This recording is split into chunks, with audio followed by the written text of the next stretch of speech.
Assalamualaikum warahmatullahi ta'ala wabarakatuh. Alhamdulillahilladzi arsala rasulahu bilhuda wa dinil haqq liyuzhirahu ala dini kullihi walau karihal musyrikun. Asyhadu an la ilaha illallah wahdahu la syarika lah wa asyhadu anna Muhammadan abduhu wa rasuluh. Allahumma salli wa sallim wa barik ala Muhammad wa ala alihi wa ashabihi wa man da'a bi da'watihi wa istanna bi sunnatihi ila yaumiddin, amma ba'd. Wa qala ta'ala fi muhkami tanzilih ba'da a'udzu billahi minasy syaithanir rajim. Ya ayyuhalladzina amanu taqullaha haqqa tuqatih wa la tamutunna illa wa antum muslimun wa atasimu bihablillahi jami'an wa la tafarraqu wa dzkuru ni'matallahi 'alaikum iz kuntum a'daan fa'alafa baina qulubikum fa asbahtum bi ni'matihi ikhwana wa kuntum ala syafa hufratin minan nari fa anqadhakum minha kadzalika yubayyinullahu lakum ayatihi la'allakum tahtadun. Wahai orang-orang yang beriman, hendaklah kamu semua bertakwa kepada Allah Subhanahu wa taala dengan sebenar-benar bentuk ketakwaan. Dan janganlah kamu semua mati melainkan kamu sebagai muslim yang menyerah diri kepada Allah Subhanahu wa taala. Dan berpegang teguhlah kamu dengan tali Allah keseluruhannya. Dan janganlah kamu berpecah belah. Dan ingatlah nikmat Allah Taala ke atas diri kamu di kala mana dulunya kamu dalam keadaan bermusuh-musuhan. Lalu Allah Ta'ala jinakkan antara hati-hati kamu. Lalu jadilah kamu dengan sebab itu, dengan sebab nikmat itu, orang-orang yang bersaudara. Dan dulu kamu berada di atas jurang, di tepi jurang api neraka Allah. Lalu dia menyelamatkan kamu daripadanya. Demikianlah Allah Ta'ala menjelaskan kepada kamu tanda-tanda kekuasaannya. Mudah-mudahan kamu semua mendapat hidayah. Sadaqallahul azim. Ayat 102 dan 103 surah Ali Imran. Muslimin dan muslimat, hadirin yang dirahmati Allah, alhamdulillah, pertamanya malah sama-sama kita bersyukur kepada Allah Subhanahu wa taala kerana pada malam ini kita diberi kesempatan untuk terus berada di rumah Allah Subhanahu wa taala, menghayati nikmat iman dan juga nikmat Islam dan juga nikmat hidayah, berada di rumah Allah Subhanahu wa taala, dan juga nikmat perpaduan di atas nama rumah Allah dan juga masjid Allah Subhanahu wa taala. Di kala mana Nabi kita Muhammad sallallahu alaihi wasallam berhijrah ke bumi Yasrib yang kemudiannya dipanggil sebagai Al-Madinah Al-Munawwarah, ada 3 perkara besar yang dilakukan oleh Nabi sallallahu alaihi wasallam sebagai asas bagi sebuah negara baru yang dibina oleh Nabi kita Muhammad sallallahu alaihi wasallam. Yang pertama, Nabi sallallahu alaihi wasallam menyatu padukan umat di kalangan orang-orang Islam. Diikuti pula hubungan dengan orang-orang Yahudi yang tinggal di Madinah Al-Munawwarah. Yang kedua, Nabi sallallahu alaihi wasallam membina masjid yang dipanggil hari ini Masjid Nabawi. Yang ketiga, Nabi sallallahu alaihi wasallam membina pasar bagi orang-orang Islam. Ini 3 perkara besar dibuat oleh Nabi kita Muhammad sallallahu alaihi wasallam yang akhirnya menjadikan negara Madinah Al-Munawwarah yang dipimpin oleh Nabi kita Muhammad sallallahu alaihi wasallam menjadi sebuah negara yang hebat, digeruni oleh musuh. Dan akhirnya bukan setakat Madinah Al-Munawwarah dipimpin oleh Nabi sallallahu alaihi wasallam, terbuka pula Makkah Al-Mukarramah, berlaku Fathu Makkah. Makkah pula menjadi negeri Islam. Hingga Nabi sallallahu alaihi wasallam menyebut, la hijrata ba'dal fathi walakin jihadun wa niyyah. Tak ada lagi hijrah selepas pembukaan kota Mekah, tetapi yang ada ialah jihad dan juga niat untuk berjihad atau untuk berhijrah. Kata Al-Imam Nawawi, li'anna Makkah sarat darul Islam. Tak ada lagi hijrah kerana Makkah telah jadi negeri Islam. Menunjukkan kepada kita betapa Nabi kita Muhammad sallallahu alaihi wasallam dalam peristiwa hijrah Nabi sallallahu alaihi wasallam, tujuan hijrah membina negara Islam bagi orang-orang yang beriman.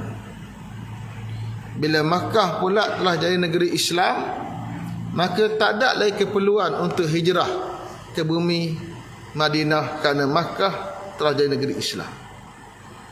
Dan turun ayat, iza jaa nasrullahi wal fath wa ra'aitan nasa yadkhuluna fi dinillahi afwaja fasabbih bihamdi rabbika wastaghfir innahu kana tawwaba. Kata Allah Ta'ala, bila datang bantuan daripada Allah dan pembukaan kota Mekah, dan kamu tengok manusia masuk ke dalam agama Allah secara berkelompok-kelompok, maka bertasbihlah kamu dengan puji Tuhan kamu dan minta ampunlah kepadanya, sesungguhnya dia itu Maha penerima taubat. Sahabat Nabi sallallahu alaihi wasallam bernama Abdullah ibnu Abbas, seorang sahabat yang kecil, muda tapi cerdik dan bijak. Ditanya oleh sahabat Nabi Umar ibn Khattab tentang tafsiran ayat tersebut. Setelah mana beliau tanya orang-orang besar kalangan sahabat Nabi tentang tafsiran tersebut, Umar nak tunjuk apa pula tafsiran sahabat Nabi namanya Abdullah ibn Abbas.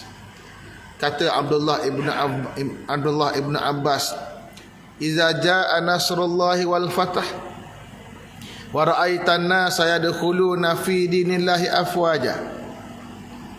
Bila datang bantuan daripada Allah dan pembukaan kota Mekah, dan kamu tengok manusia masuk ke dalam agama Allah beramai-ramai, berpuak-puak, bukan seorang-seorang, fadzalika alamatu ajali Rasulullah sallallahu alaihi wasallam, maka itulah tanda ajal Rasulullah sallallahu alaihi wasallam.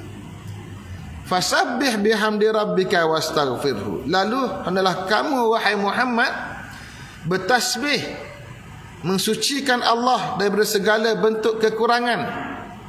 Bihamdi rabbik, dengan puji Tuhan kamu, menyifatkan segala bentuk kesempurnaan. Wastaghfirhu, dan minta ampunlah kepada dia. Innahu kana tawwaba, sesungguhnya Allah Ta'ala itu Maha penerima taubat.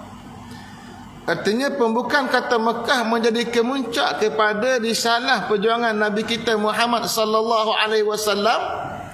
Bila orang terima Islam bukan lagi seorang-seorang tapi secara berkelompok, berpuak-puak, maka bila telah sampai pada tahap itu, bererti kerja perjuangan Nabi telah hampir berakhir.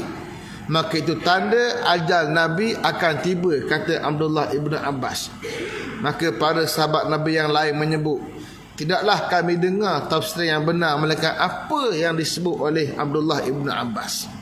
Berarti mereka mengiyakan tafsiran Abdullah ibn Abbas. Semua ini menggambarkan kepada kita bagaimana hijrah Nabi sallallahu alaihi wasallam, hijrah bina negara.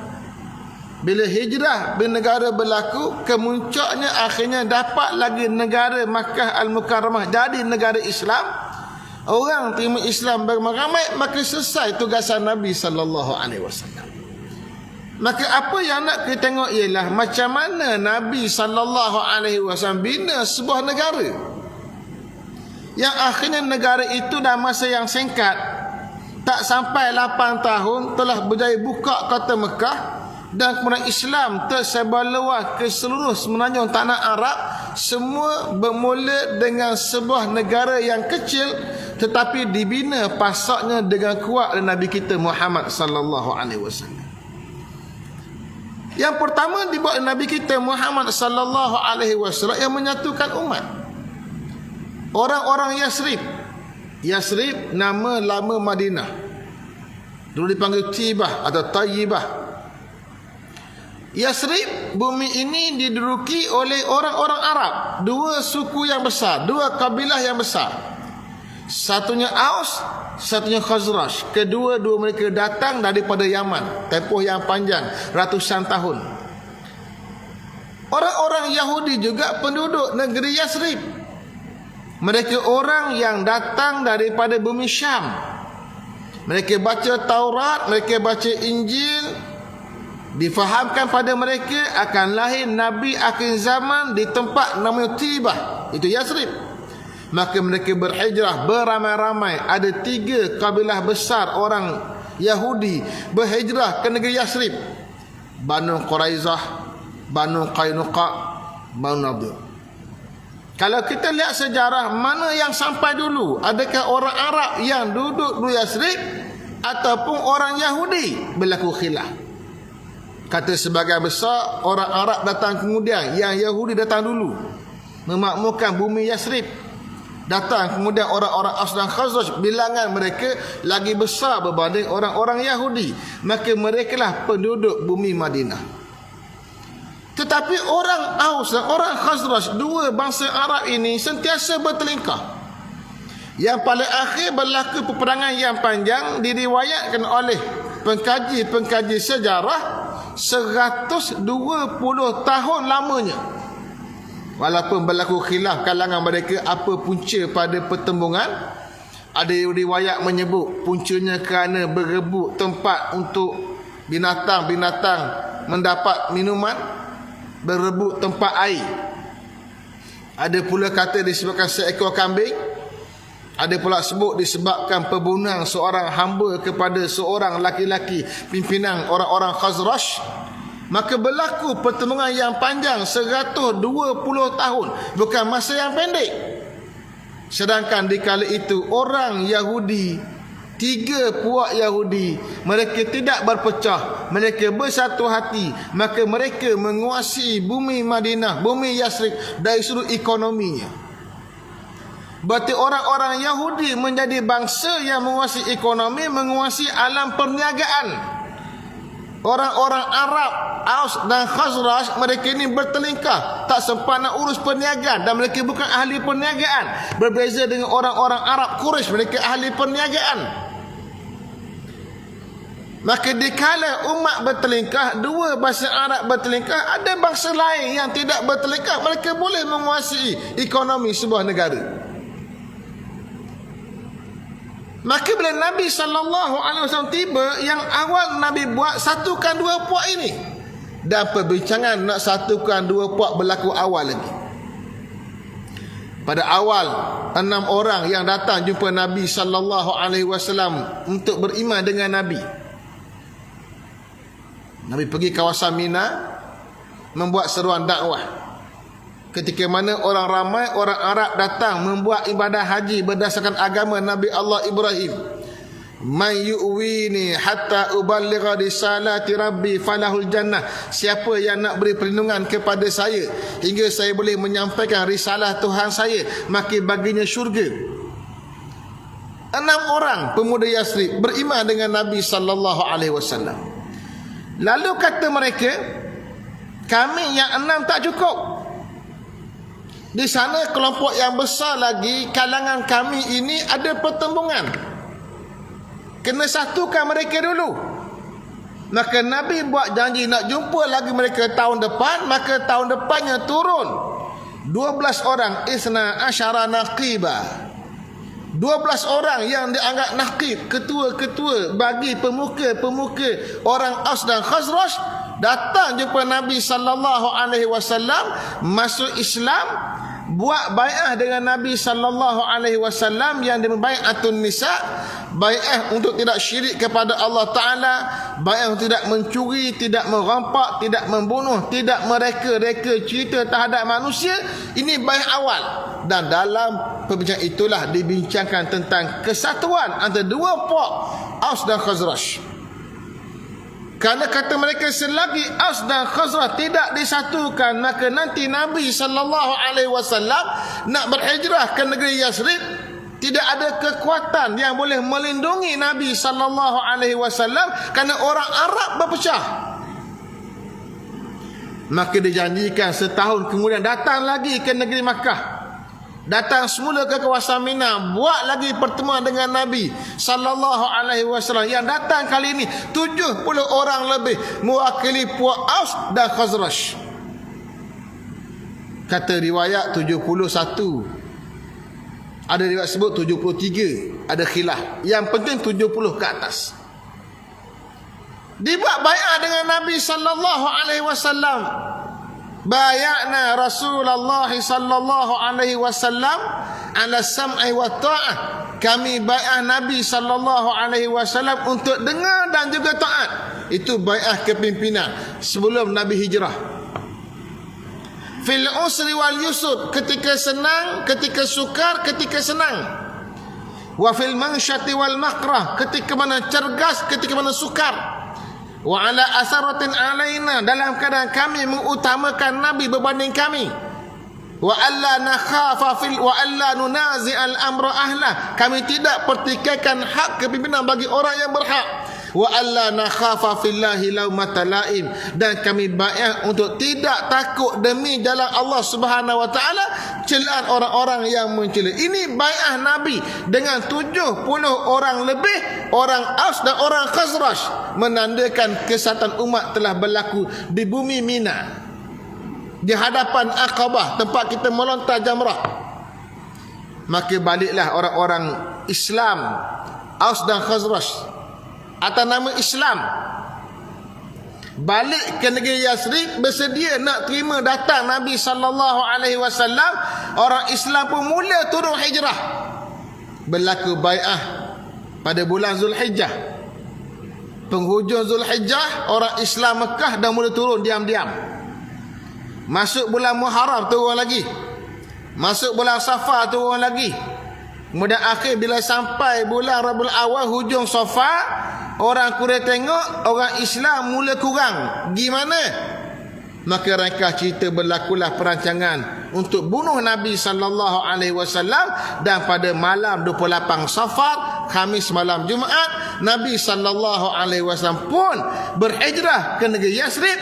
Tiba di pertengahan bandar Yasrib, di tempat di mana dibina Masjid Nabi SAW pada tanggal 12 Rabiul Awal. Maka umat disatukan. Bila umat disatukan dengan satu jenama, namanya Al-Ansar. Al-Ansar maknanya orang-orang yang membantu. Bantu siapa? Bantu Allah, bantu Rasul.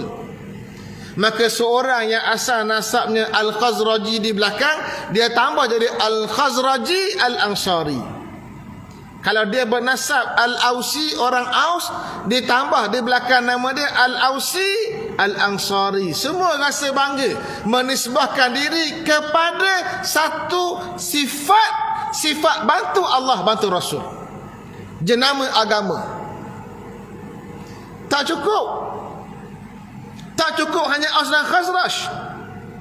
Nabi SAW satukan pula orang-orang Islam dari Makkah Al-Mukarramah, yang mereka keluar daripada Makkah sehelai sepinggan. Allazina ukhriju min diyarihim bighairi haqq illa an yaqulu rabbuna Allah. Mereka yang diusir keluar tanpa sebab yang sebenar, melainkan kerana mereka menyatakan Tuhan kami adalah Allah. Mereka keluar sehelai sepinggan daripada Makkah Al-Mukarramah sampai ke negeri Yasrib, kosong, tak ada apa. Mereka perlukan bantuan, mereka perlukan penginapan, mereka perlukan makan minum, mereka perlukan pekerjaan, mereka perlukan keluarga. Maka Nabi SAW satukan mereka menggunakan konsep at-ta'akhi, persaudaraan. disaudarakan satu keluarga orang Ansari dengan seorang orang Muhajir. Begitulah disatukan dalam sejarah hadis Nabi riwayat Bukhari Muslim menyebut kisah at-ta'akhi antara sahabat Nabi sallallahu alaihi wasallam Abdul Rahman ibnu Auf, seorang sahabat yang terkenal sebagai seorang ahli perniagaan dan jutawan, hijrah ke negeri Yasrib sehelai sepinggang, disaudarakan dengan seorang sahabat Sa'id ibn Rabi' hingga akhirnya diberi bantuan yang sedikit untuk berniaga dan akhir balik semula menjadi ahli perniagaan yang hebat dan kaya raya hingga di saat matinya meninggalkan harta yang kalau hari ini kita dapat nilaikan berbilion ringgit Malaysia. Bermula dengan persaudaraan, disaudarakan hingga ke tahap seorang saudara yang mati boleh mewarisi harta pusaka walaupun tak ada hubungan darah. Sedangkan hukum pusaka dalam Islam base-nya, asasnya adalah darah dan perkahwinan. Ini tidak, hanya kerana Nabi yang saudarakan mereka, maka mereka bersaudara boleh mewarisi harta. Hinggalah kemudiannya Allah batalkan hukum itu, nasahkan dan turunlah ayat berkaitan dengan pusaka dalam Islam. Semua ini tujuannya apa? Nak satukan umat. Bila umat mula bersatu, umat yang asing, orang asing, ghuraba, yang tak ada keluarga, tapi mereka ada kehebatan, ada kepandaian. Sebahagian sahabat Nabi orang Quraisy ini, mereka ahli perniagaan, mereka ada ilmu berniaga, dan Al-Quran mengiktiraf kehebatan orang Quraisy berniaga. Surah Al-Fil, surah Quraisy, li'ilafi Quraisy ilafihim rihlatash syita'i was-saif. Berlaku peristiwa tentera bergajah yang Allah beri keselamatan pada orang-orang Mekah. Allah sebut li'ilafi Quraisy, untuk jaga kepentingan perniagaan orang-orang Quraisy, ilafihim rihlatash syita'i was-saif, iaitu kafilah perniagaan mereka pada musim sejuk dan pada musim panas, di mana orang-orang Arab Quraisy bila masuk musim sejuk mereka akan berniaga ke bumi Yaman. Bila masuk musim panas mereka berniaga ke bumi Syam. 6 bulan 3 bulan pergi naga, kemudian ambil barang balik semula 3 bulan sampai ke negeri Makkah Al-Mukarramah. Begitulah perniagaan mereka. Allah iktiraf kehebatan perniagaan orang-orang Quraisy yang tak ada pada Aus dan Khazraj. Bila mereka berhijrah ke bumi Yasrib, disaudarakan orang Islam, orang yang kaki meniaga, yang otak meniaga, yang otak meniaga jual ni kuman tak boleh tinggal. Beri peluang kat dia boleh bangkit balik. Maka mereka lah yang bantu ekonomi umat Islam di bumi Yasrib, di Madinah Al-Munawwarah. Di tengah jalan berlaku 2-3 isu. Ada apa riwayat? Satu, berlaku isu fitnah terhadap Aisyah. Satu riwayat sebut berlaku isu orang Yahudi hantar orang untuk provokasi orang Islam Aus dan Khazraj. Kedua-dua cerita itu menjadi punca untuk orang Islam bertembung. Satu riwayat sebut cerita Aisyah radhiyallahu taala anha keluar perang dengan Nabi sallallahu alaihi wasallam. Kisahnya Allah Taala sebut dalam surah An-Nur. Sampai tengah jalan Aisyah keluar untuk buang air, masuk semula sekedup dia kehilangan barangan dia, barang kemas dia, rantai katanya. Dia keluar cari semula, orang tak sedar dia keluar. Nabi telah bergerak balik ke Madinah, dia ketinggalan seorang di tengah jalan. Datang seorang sahabat Nabi yang ketinggalan juga, Safwan bin Mu'attal. Dia tengok Aisyah radhiyallahu taala anha, dia tarik unta dia suruh turun unta dia, bagi isyarat, dan bagi isyarat Aisyah naik atas unta. Aisyah pun naik, dia pereret unta sampai masuk Madinah Al-Munawwarah. Walaupun sepatah dia tak cakap dengan Aisyah, sampai ke Yasrib, sampai ke bumi Madinah Al-Munawwarah, Yahudi mula reka cerita. Dimulakan oleh Abdullah bin Ubay bin Salul. Dia kata takkan seorang perempuan, seorang laki-laki berdua-duaan macam tu selamat daripada syaitan ni. Dia bagi hint, dia jolok, provokasi. Konon kawan ni berlaku benda yang tak elok. Orang Islam pergi sambut. Konon berlaku zina. 3 orang sahabat Nabi tuduh Aisyah berzina dengan Safwan bin Mu'attal. Maka bila berlaku isu yang macam ni, ribut negeri Madinah Al-Munawwarah, orang Islam bergaduh sama sekali kerana punca seorang munafik yang bawa berita. Bergaduh kalau orang Islam yang sokong Aisyah, yang tak sokong Aisyah. Puncanya kenapa? Kerana satu berita iftira, berita reka cerita. Itu zaman Nabi. Zaman kita hebat lagi. Sebab ada WhatsApp. Ambil gambar sekeping, hantar. Sekejap je, tak ada seminit. Seantero, bukan Terengganu, seantero dunia. Orang bercakap. Dan dengan pelbagai sangkaan buruk pada Aisyah radhiyallahu taala anha, bergoyang rumah tangga Nabi sallallahu alaihi wasallam. Semua Allah cerita dalam surah An-Nur. Panjang. Apa yang berlaku itu menjadi punca dan sebab untuk orang Islam bergaduh. Kenapa? Masing-masing ada kelompok yang menyokong dan juga tidak menyokong. Maka Allah turunkan ayat, wa'tasimu bihablillahi jami'an wa la tafarraqu, dan berpegang teguhlah kamu dengan tali Allah dan jangan berpecah belah. Ni ayat dia tu yang saya bacakan di awal tadi. Satu lagi riwayat menyebut, bila mana orang-orang Yahudi melihat orang-orang Islam begitu rapat hubungan ulfah mereka, maka mereka hantar orang untuk duduk di kawasan orang ramai dan bercakap balik cerita-cerita lama zaman perang Aus dan Khazraj. Dikenali sebagai Yaumul Bu'as. Ada satu syair panjang dibuat tentang peperangan Bu'as, Yaumul Bu'as, sebagai satu rekod sejarah bagi peperangan orang-orang Aus dan Khazraj. Disebut secara silam hingga akhirnya orang-orang Aus dan Khazraj mari semangat lain macam, dipanaskan. Bila masing-masing duk panah, maka akhirnya masing-masing pakai guna pedang. Nak berperang, nak bergaduh. Maka segera para sahabat Nabi yang sedar perkara yang berlaku maklum kepada Nabi sallallahu alaihi wasallam. Lalu kata Nabi sallallahu alaihi wasallam, abida wal jahiliyati tad'un wa ana baina azhurikum. Adakah seruan jahiliah kamu mahu seru sedangkan aku masih berada di kalangan kamu? Belum mati lagi aku ni. Lalu kata Nabi sallallahu alaihi wasallam, dihimpunkan para sahabat, Nabi bagi ucapan, alastum dullalan fahadakumullahu bi. Tidakkah kamu dulu orang yang sesat, lalu Allah Ta'ala bagi hidayah pada kamu dengan sebab aku?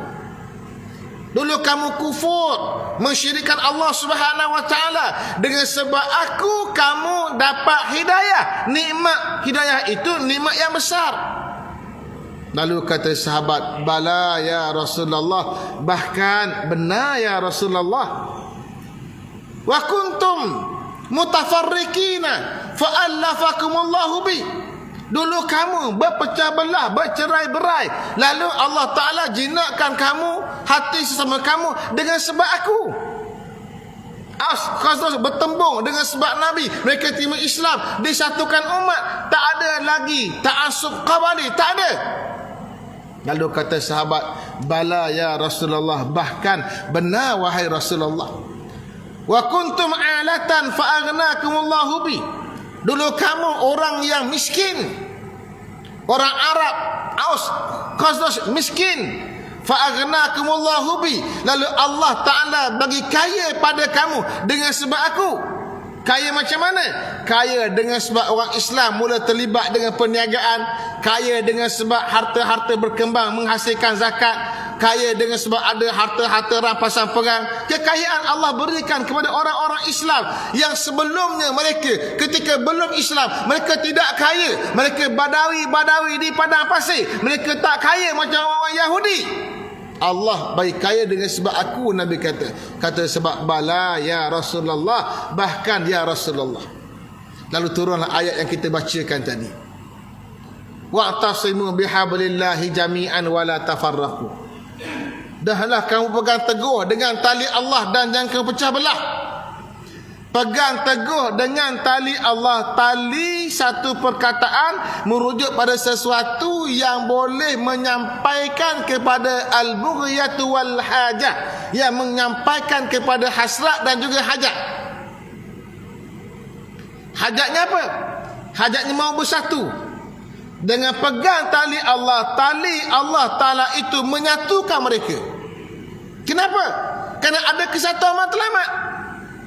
Matlamatnya syurga Allah Ta'ala, matlamatnya Allah Ta'ala, matlamatnya takut neraka Allah Ta'ala. Rujukannya satu, Al-Quran, Sunnah Nabi, Ijma' ulama, Qiyas. Ini rujukannya. Maka dikala umat bersatu dengan kitab Allah pada rujukannya, bersatu dengan Sunnah Nabi pada rujukannya, maka dikala itu umat akan bersatu. Bersatu dengan dasar dia. Ramai orang boleh bersatu. Ada orang bersatu untuk merompak, buat persatuan merompak. Ada orang bersatu untuk menipu, buat persatuan untuk menipu orang.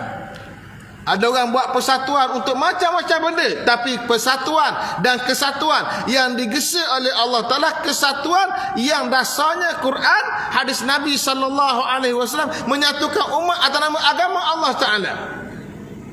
Wala tafarraqu.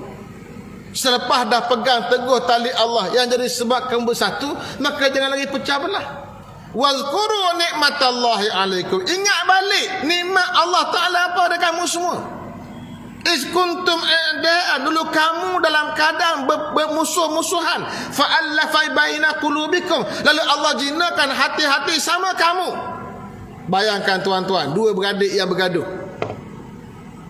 Dua beradik yang bergaduh kerana pelbagai sebab, kerana parti politik contohnya, bergaduh, tak pergi mari. Dua yang bergaduh menyebabkan anak-anak bergaduh sekali, bini bergaduh sekali, habis cucu, cicit, cuik, habis dia bergaduh belaka. Kenduri kendara tak pergi semayang bersama pun tidak ada, semua berpecah. Maka Allah sebut perkara ni. Ingat nikmat Allah pada kamu. Dulu kamu buat musuh-musuhan, lalu Allah jinakkan hati, fa asbahtum bi ni'matihi ikhwana, maka jelah kamu dengan sebab nikmat itu menjadi orang-orang yang bersaudara. Wa kuntum ala syafa hufratin minan nar. Dulu kamu berada di jurang api neraka Allah, sikit lagi nak jatuh. Fa anqadhakum minha, lalu Allah Ta'ala selamatkan kamu daripada api neraka itu, tak selamat. Kadzalika yubayyinullahu lakum ayati. Demikian Allah menjelaskan tanda-tanda kekuasaan Allah Subhanahu wa taala. Ini nikmat. Maka bila umat telah bersatu, umat telah berpadu, pelbagai lagi bentuk kenikmatan yang dapat dirasai oleh umat. Antaranya apa? Antara nikmat berekonomi. Perkara yang dibuat oleh Nabi, saya sebut 3 tadi. Salah satunya ialah ekonomi. Buat pasar. Yang menguasai ekonomi negeri Yasrib adalah orang-orang Yahudi. Bila sampai ke negeri Yasrib, Nabi SAW pasang khemah di pasar orang-orang Yahudi. Ini pasar yang masyhur. Ada pasar Banu Qainuqa, ada pasar Bani Nadir, ada pasar Bani Bani Quraizah, ada 3 pasar. Nabi pasang khemah. Datang pagi esok tengok khemah tak ada dah, diterbangkan oleh angin. Kenapa? Yahudi pergi kerak tali khemah Nabi. Dia kata apa? La adribanna lakum suqan hiya aku akan buat untuk satu pasar, ia lebih menimbulkan kemarahan oleh Yahudi. Kalau Yahudi sekarang marah pada kita nak buat pasar, nak buat khemah aja, tak benar, tak apa. Aku akan buat satu pasar yang lebih menimbulkan kemarahan Yahudi. Lalu Nabi SAW arahkan sebab cari tapak. Cari tapak. Yang ni tunjuk tepat ni, ni tepat ni. Akhir sekali Nabi setuju satu tapak, maka Nabi ijtihad. Hazihi sukukum, ini pasar kamu. La yuntaqasanna, tidak akan dikurangkan. Wala yudrabanna alaihal kharaj, dan tak dikenakan sebarang cukai. La yuntaqasanna dengan maksud tidak dikurangkan, dengan maksud pasal yang ada dia bukan jadi kohor kecil, dia kohor besar. Asal mungkin 5 orang berniaga jadi 10 orang, 20 orang, 50 orang, kohor besar pasal. Dia tak dikurangkan. Kenapa? Kerana keperluan dia makin membesar. Orang pelanggan makin ramai datang, para peniaga makin ramai yang datang, maka pasar makin membesar. Satu riwayat menyebut la yuntaqadanna. Beza huruf sa dengan dha. Yuntaqasanna atau yuntaqadanna. Kalau ambil riwayat yuntaqadanna makna tidak dibatalkan, dengan maksud pasar sekali kita buat tak batal dah, tak tutup dah. Kenapa? Sebab dia keperluan kepada umat, dia makin berkembang, umat makin mahu pasar ini, maka tak boleh tutup. Satu. Yang kedua, la yudrabanna 'alaiha al-kharaj. Tak dikenakan cukai. Beza pasar Nabi dengan pasar orang Yahudi. Pasar Yahudi dia kena cukai. Bila kena cukai, para peniaga dia akan serapkan kos cukai pada orang yang membeli, kepada customer. Maka barang menjadi mahal. Pasar Nabi tak dikenakan cukai, maka barangan Nabi lebih murah. Maka orang membeli dari pasar Nabi sallallahu alaihi wasallam. Orang tak pergi pasar Yahudi. Nabi tak tutup pasar Yahudi. Automatically orang mari pasar Nabi sallallahu alaihi wasallam, dan orang yang buat barang dari luar pun hantar ke pasar Nabi sallallahu alaihi wasallam. Dia ada hadis Nabi larang orang pergi kerak tengah jalan. Pemborong nak hantar barang, peniaga pergi tunggu tengah jalan sebab dapat harga murah, takut boleh ke orang lain. Dia monopoli, hukumnya haram. Orang yang datang luar Madinah, datang mana hantar ke pasar Nabi sallallahu alaihi wasallam. Maka akhirnya para peniaga Yahudi tak ada orang datang pasar mereka, maka mereka minta nak masuk pasar Nabi sallallahu alaihi wasallam. Adakah Nabi larang? Tidak. Nabi kata silakan masuk pasar kami, tapi kena ikut peraturan kami. Peraturan perniagaan Nabi yang Nabi sebut dalam hadis sebagai contoh, Allah Ta'ala merahmati orang laki-laki samhan iza ba'a wa iza ishtara wa iza iqtada. Allah Ta'ala merahmati seorang yang berniaga, sifatnya samhan, bertolak ansur. Iza ba'a, bila dia menjual, wa iza ishtara, dia membeli, wa iza iqtada, dia menuntut. Ini akhlak para peniaga Islam. Membeli maknanya dia beli barang, barang lambat dia hantar kat dia, dia tolak ansur, tak apa. Kalau dia jual pun sama, dia beli pun sama. Bila dia menuntut hutang dengan orang pun sama, samahan. Dia ada sifat tolak ansur. Yang tak ada sifat tolak ansur ni alung. Itu sikap Yahudi. Maka dengan semua akhlak para peniaga pasar Nabi sallallahu alaihi wasallam ini, maka pasar itu makmur. Dan pasar ini pula dibantu dan dipacu oleh orang-orang Islam daripada Makkah Al-Mukarramah yang pakar perniagaan, seperti Abu Bakar yang meniaga baju, kemudian Umar ibn Al-Khattab, Utsman ibn Affan, Ali ibn Abdul Muttalib, Abdurrahman ibn Auf, Sa'd bin Abi Waqqas, Az-Zubair ibn Al-Awwam, Talha bin Ubaidillah. Ini semua para peniaga Islam. Yang menarik kalau kita lihat 10 orang sahabat Nabi sallallahu alaihi wasallam yang disebut sebagai dijanjikan syurga. 10 orang al-asyarah al-mubasysyaruna bil jannah. 10 orang yang diberi khabar gembira mendapat syurga Allah Taala. Daripada 10 orang ini, 7 orang adalah ahli perniagaan. Abu Bakar, Umar, Utsman, Ali. Empat orang jadi khalifah. Nabi sebut Abu Bakar fil jannah, Umar fil jannah, Utsman fil jannah, Ali fil jannah. Kemudian yang lagi Sa'd bin Abi Waqqas fil jannah, Abdurrahman ibn Auf fil jannah, 6. Kemudian lagi Az-Zubair bin Awwam fil jannah, 7. 7 orang ni sekurang-kurang adalah ahli perniagaan. Yang lain lagi Sa'id bin Jubair dan sebagainya, ada riwayat menyebut mereka juga ahli perniagaan. Tak apalah, ambil sekurang-kurang 7 ahli perniagaan. Mereka inilah yang memakmurkan pasal Nabi SAW yang Uthman sekali dia balik daripada bumi Syam bawa barangan, bergegar bumi Madinah dengan kafilah perdagangan dia. Tak sampai lagi, gegar dia sampai dah. Gegar apa dia? Gegar pergerakan unta-unta, kuda-kuda. Yang unta-unta dan kuda-kuda itu penuh dengan barangan yang dibeli dari bumi Syam nak berniaga di bumi Madinah.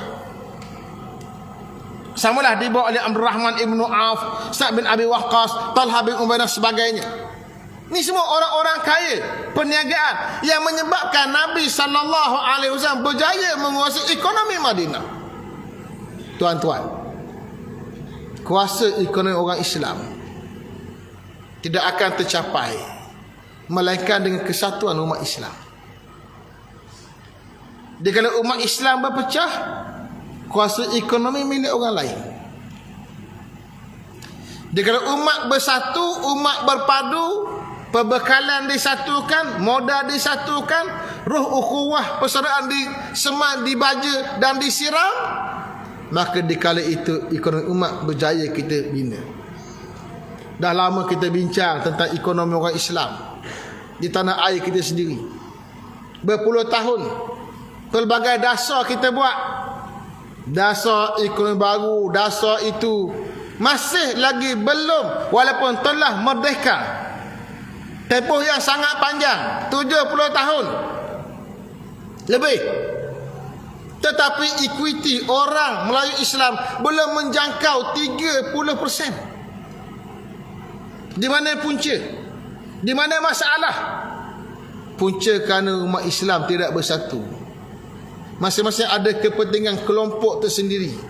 Masing-masing mahu untuk memancung, menggerak, memotong, memijak, menanam, mengkebumikan orang lain yang tidak sehaluan dengan dia. Tetapi kalau umat bersatu, semua kepentingan letakkan agama Allah di hadapan, umat Melayu Islam di hadapan, kita yakin ekonomi umat boleh kita bina. Puncanya di mana? Anak kuncinya di mana? Kesatuan umat. Karena itulah Nabi SAW membina kesatuan ini di bumi Makkah, di bumi Madinah Al-Munawwarah.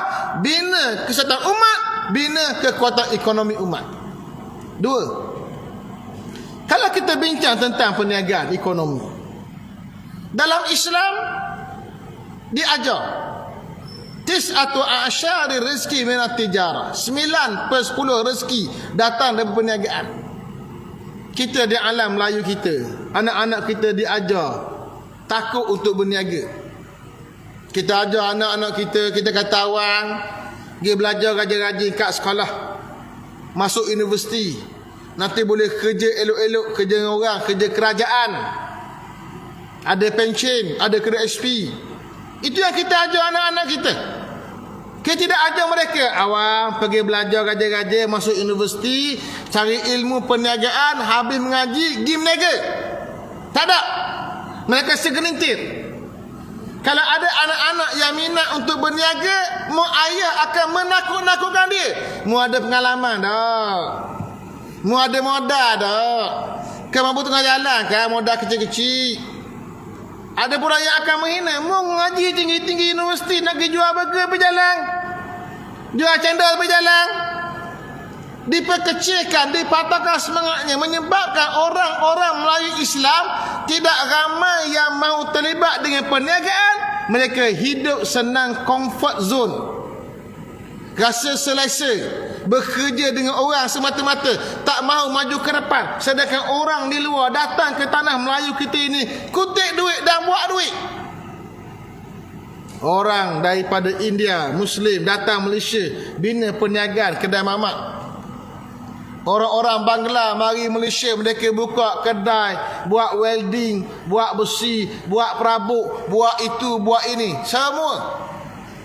Tapi kita sendiri, dia takut-takut untuk berniaga. Ini kesilapan.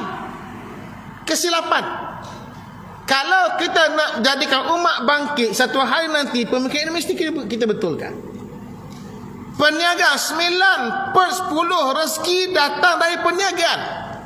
Dan Allah Ta'ala menyebut dalam Al-Quran, bila bincang bab perniagaan, Allah Ta'ala sebut dalam bentuk yabtaghuna min fadlillah, mencari limpahan kurnia Allah Ta'ala. Dalam surah Al-Muzammil, bila Allah Ta'ala cerita tentang solat tahajud malam, 3 golongan yang Allah Ta'ala beri pengecualian, kelonggaran untuk dia. Satunya kata Allah, alima an sayakunu minkum marda.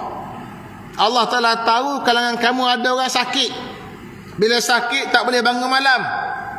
Wa akharuna yadribuna fil ardi. Satu kelompok lagi mereka memukul bumi dengan maksud bermusafir. Yabtaghuna min fadlillah. Mereka pergi cari sebahagian kurnia Allah. Makna pergi musafir cari kurnia Allah, makna berniaga.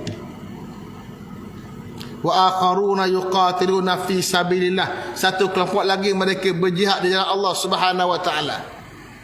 Allah Ta'ala letakkan senarai orang yang pergi bermusafir untuk berniaga sebaris dengan orang yang berjihad, sebaris dengan orang sakit yang diberi kelonggaran. Satu ayat. Satu lagi ayat dalam surah Al-Jumu'ah. Fa iza qudiyatis salatu fantashiru fil ard. Bila mana berakhir ibadat salat pada hari Jumaat, maka bertebaranlah kamu di atas muka bumi, wa bataghu min fadlillah, dan carilah sebahagian limpahan kurnia Allah. Makna cari limpahan kurnia mana berniagalah. Selepas berakhir salat Jumaat, fantashiru, pergilah kamu. Nak gimana gilah. Ya nak pergi naga, ya nak balik tidur rumah, pergi tidur rumah, hak nak berjalan, pergi berjalan, hak nak berhak, ikut sukamu lah. Gilah nak pergi mana pun, berakhir salat Jumaat bebas. Dalam senarai yang kita boleh buat bebas tadi, Allah Ta'ala perincikan pula, buat satu pengkhususan, dan carilah sebahagian kurnia Allah dengan maksud dan pergilah berniaga. Menunjukkan kelebihan berniaga dalam Islam. Kelebihan inilah diambil oleh orang bukan Islam. Saya bercakap dengan rakan-rakan orang Cina. Mereka ajar anak mereka minat berniaga kecil lagi. Dan dia nak anak dia berniaga bukan bidang hak dia berniaga. Kalau dia berniaga sekian, biar anak dia ambil hak lain pula, kembangkan lagi pula.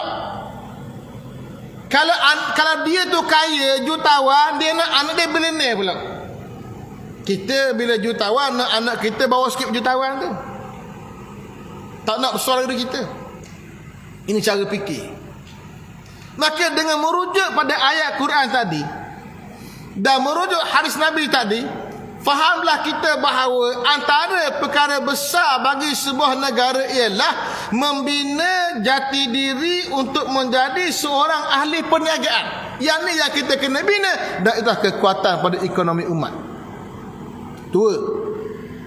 Yang ketiga yang dibuat Nabi kita Muhammad sallallahu alaihi wasallam, bahkan yang awal sebaik tiba di mana ialah membina masjid. Nabi tiba di pinggiran bandar Madinah pada 8 Rabiul Awal. Sampai 8 Rabiul Awal di pinggiran bandar Madinah di perkampungan Bani Amrin. Tempat di mana Nabi singgah itu dibuat satu masjid namanya Masjid Quba. Kemudiannya yang Nabi SAW setiap hari Sabtu akan berjalan kaki dari Masjid Nabi ke Masjid Quba untuk sembahyang sunat dan balik semula. Hingga kita pun bila pergi Madinah, kita ambil sunnah yang sama. Dari Masjid Nabi ambil kenderaan pergi Masjid Quba, sembahyang sunat 2 rakaat, balik semula. Di tengah jalan bila keluar daripada bumi perkampungan Bani Amrin, Bani Aufin, nak masuk ke tengah bandar Yasrib, di tengah jalan masuk waktu Zuhur, maka Nabi melaksanakan salat Jumaat kali pertama di bumi Yasrib, dan tempat itu dipanggil Masjid Jumaat. Dibuat Jumaat kat situ, dibina masjid. Waktu asar baru sampai di tempat sekarang.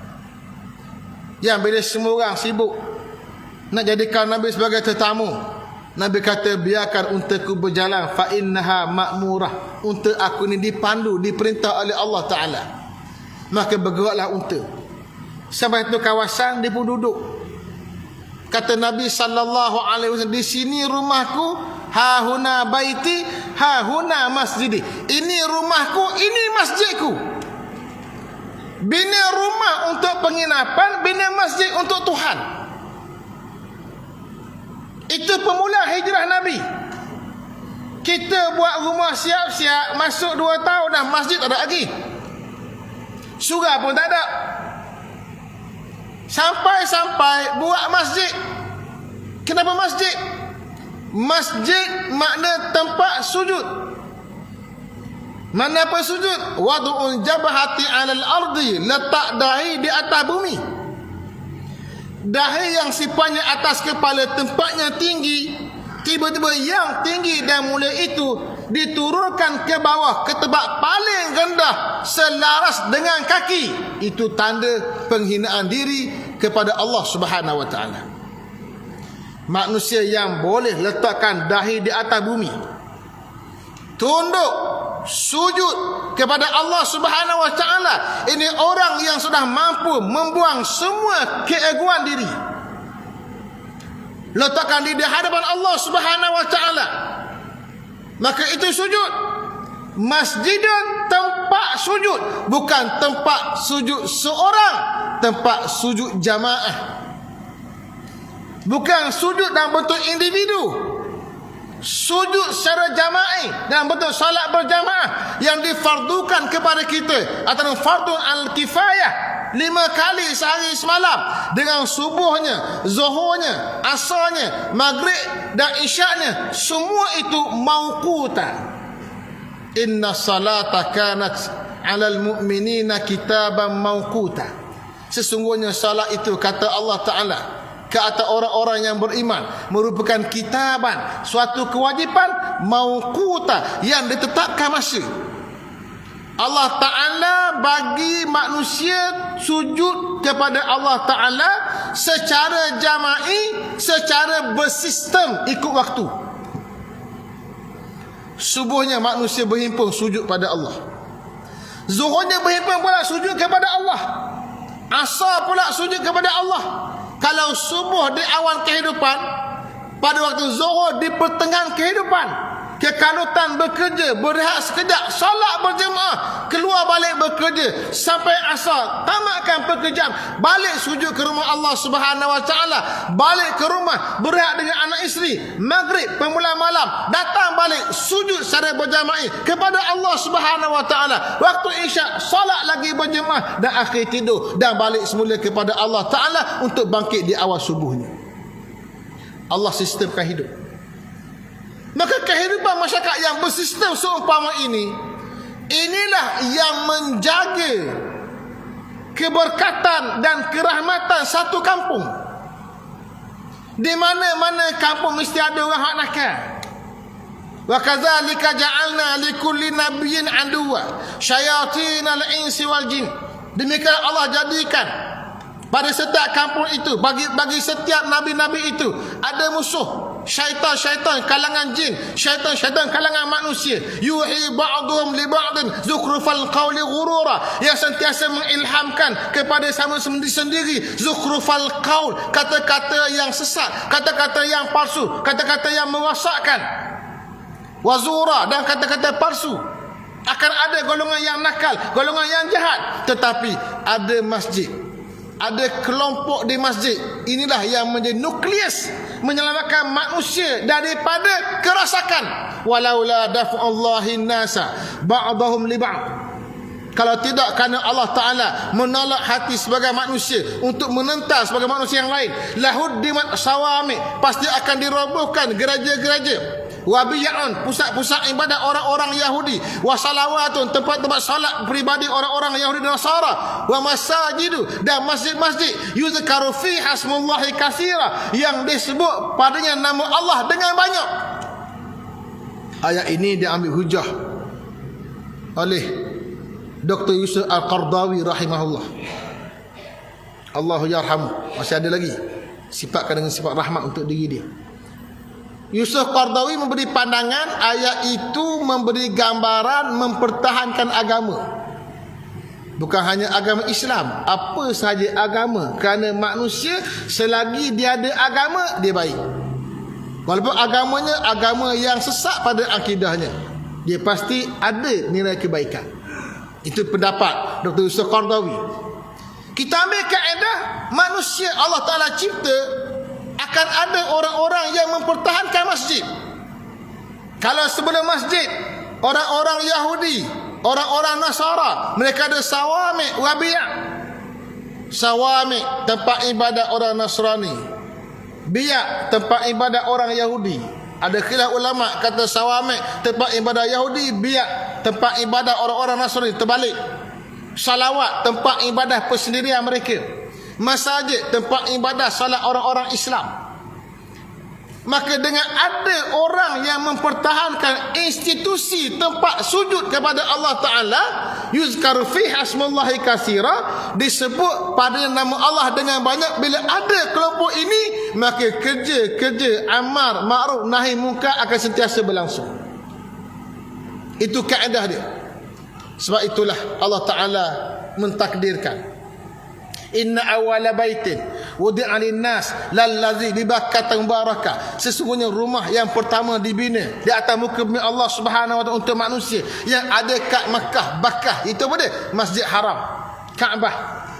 Itu bangunan yang pertama dibina.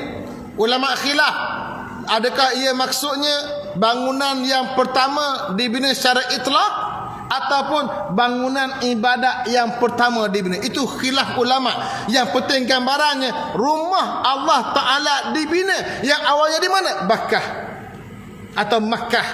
Setengah orang Arab ba tukar pada mim, mim tukar pada ba, maka Makkah dipanggil Bakkah. Dalam hadis menyebut, sahabat Nabi tanya tentang pembinaan, apa dia masjid yang pertama dibina? Kata Nabi, Al-Masjidul Haram, Masjid Haram. Summa ayu, kemudian mana lagi? Al-Masjidul Aqsa, Masjid Aqsa pula. Kam bainahuma, berapa tempoh antara keduanya? 40 aman, Nabi kata, 40 tahun. Hadis ini panjang dibawa oleh para alim. Semuanya menggambarkan kepada kita fungsi masjid. Maka masjid itulah yang dibina Nabi kita Muhammad sallallahu alaihi wasallam dalam kerangka membina sebuah negara. Maka marilah kita pada malam ini mengenai pengajaran untuk kita bina masyarakat kita di Kuala Nerus ini, di Terengganu ini, di Malaysia ini. Paksinya 3 perkara tadi. Membina hubungan yang baik, ukhuwah yang baik, kesatuan yang baik antara orang Islam, walaupun ada pelbagai perbezaan pendapat, pelbagai perbezaan politik. Usaha menyatukan umat mesti sentiasa digerakkan, disuburkan, disiram dan dibajai. Yang kedua, masjid kena terus dimakmurkan, diperbanyakkan, dibina, dihidupkan dan dimakmurkan. Kerana itu nukleus kehidupan bagi satu kampung yang diberi keberkatan oleh Allah Ta'ala. Yang ketiga, ekonomi umat mesti dibina dengan melahirkan lebih ramai lagi ahli-ahli pedagang Muslim yang takut kepada Allah Subhanahu Wa Ta'ala. Maka di kali itu Allah akan berikan keberkatan kepada kita semua, insya-Allah.